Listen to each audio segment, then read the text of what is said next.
O coveiro da quadra 7. Meu nome não importa mais. Depois do que vivi, nomes perdem o sentido. Nome é coisa de quem ainda pertence a algum lugar, de quem ainda é chamado em voz alta, à luz do dia. Mas, para que essa história faça algum sentido, podem me chamar de Antônio Batista. Tenho hoje 54 anos. Ou pelo menos é isso que dizem meus documentos. Porque depois de tudo que aconteceu, eu já não tenho tanta certeza se continuo vivendo do mesmo lado que vocês. Durante 18 anos, quase 2 décadas inteiras da minha vida, eu fui coveiro no cemitério municipal de uma pequena cidade do interior. Uma cidade onde todo mundo se conhece. Onde todo mundo sabe da vida de todo mundo. E onde todo mundo finge não ouvir o que acontece depois que o portão do cemitério se fecha, pontualmente, às 6 da tarde. Quando comecei, eu tinha medo. Não vou mentir. O primeiro corpo, o primeiro caixão descendo, o primeiro punhado de terra batendo na madeira. Aquilo pesa. Mas os mais antigos diziam: você se acostuma. E a gente se acostuma mesmo. A morte vai deixando de ser um mistério e vira um trabalho. O cheiro da terra molhada depois da chuva. O rangido da pá entrando no chão duro. O peso exato do caixão, que a gente aprende a medir sem pensar. O silêncio pesado entre uma pá e outra, quebrado só pelo som da terra caindo. Tudo isso vira rotina. E quando vira rotina, deixa de assustar. Ou pelo menos, era o que eu pensava. Porque existem coisas muito específicas, que não foram feitas para virar rotina. O cemitério era antigo. Mais antigo que a própria cidade, segundo diziam. Dividido por quadras numeradas, separadas por pequenos corredores de terra batida. A maioria bem cuidada. Flores, velas, fotos antigas desbotadas pelo sol. Mas havia uma quadra em especial. A quadra 7.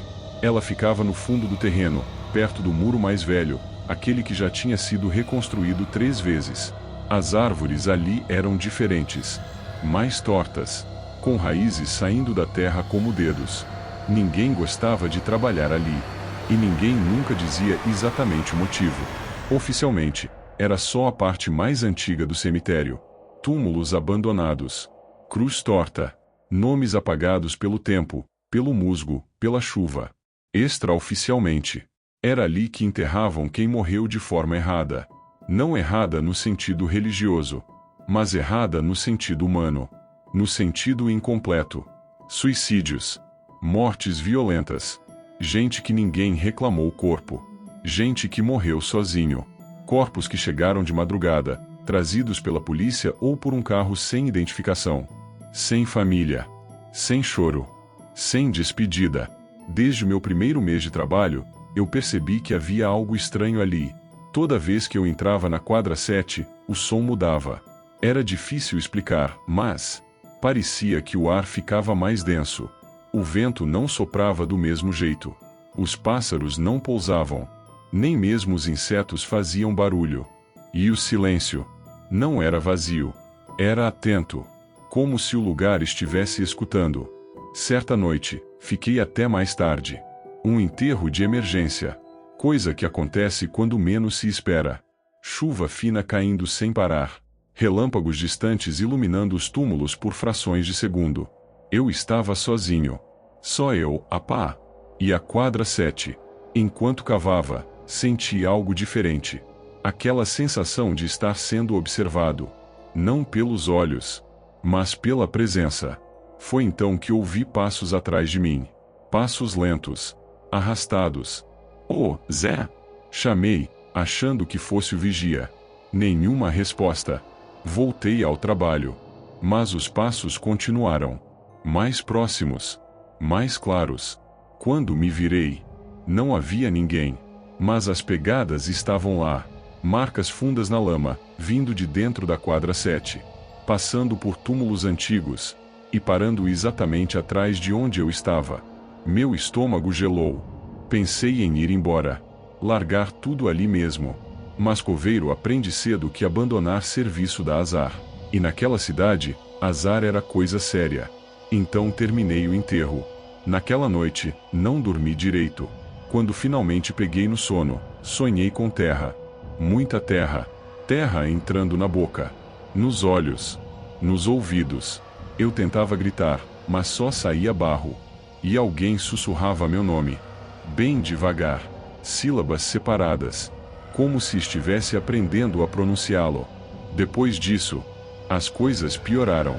Ferramentas sumiam e reapareciam em cima de túmulos fechados. Covas que eu tinha absoluta certeza de ter deixado cobertas apareciam abertas pela manhã. E o pior de tudo, os registros começaram a não bater. Havia sepulturas sem nome, mas que constavam como ocupadas. E nomes registrados nos livros. Sem corpo nenhum enterrado. Foi quando resolvi falar com o coveiro mais antigo. Seu Raimundo. Ele trabalhava ali desde antes de eu nascer. Conhecia cada palmo daquele chão. Quando perguntei sobre a quadra 7, ele não respondeu de imediato. Ficou em silêncio. Olhou para o fundo do cemitério. E disse apenas: na quadra 7, a gente não pergunta. A gente escuta. Naquela madrugada, acordei com batidas na porta da minha casa. 3 batidas. Secas. Fortes. Exatamente como as que a gente dá no caixão antes de fechar. Abri a porta. Não tinha ninguém. No chão, havia terra fresca. Escura. Úmida. Da mesma terra do cemitério. No dia seguinte, ao chegar para trabalhar, encontrei algo que nunca vou esquecer. Uma cova aberta. Recente. Mas sem nenhum registro. E dentro dela, não havia caixão. Só marcas. Unhas. Muitas unhas. Como se alguém tivesse tentado sair. Ou entrar. Quando me inclinei para olhar melhor, ouvi a voz. Não vinha do fundo da cova. Vinha de todos os lados. De cima. De baixo. De dentro de mim. Antônio, agora é você quem escuta. Eu corri. Nunca corri tanto na vida. Fui direto para a administração. Pedi demissão na mesma hora. Não expliquei. Nem precisava. Naquela mesma semana, outro coveiro assumiu meu lugar. Dizem que ele começou a ouvir passos. Depois, vozes. Depois, nada mais. Porque algumas noites depois, encontraram uma sepultura nova na quadra 7. Sem nome. Sem data. Sem cruz. Mas com algo escrito na terra, como se alguém tivesse usado o dedo. Aqui jaz quem escutou demais. Desde então, eu nunca mais passei perto de um cemitério à noite. Mas às vezes, quando a madrugada está silenciosa demais, eu ainda ouço passos no quintal. Lentos. Arrastados. E uma voz. Me chamando pelo nome. Como se estivesse me esperando. Paciente. Debaixo da terra. Para que eu volte. E termine o serviço que comecei.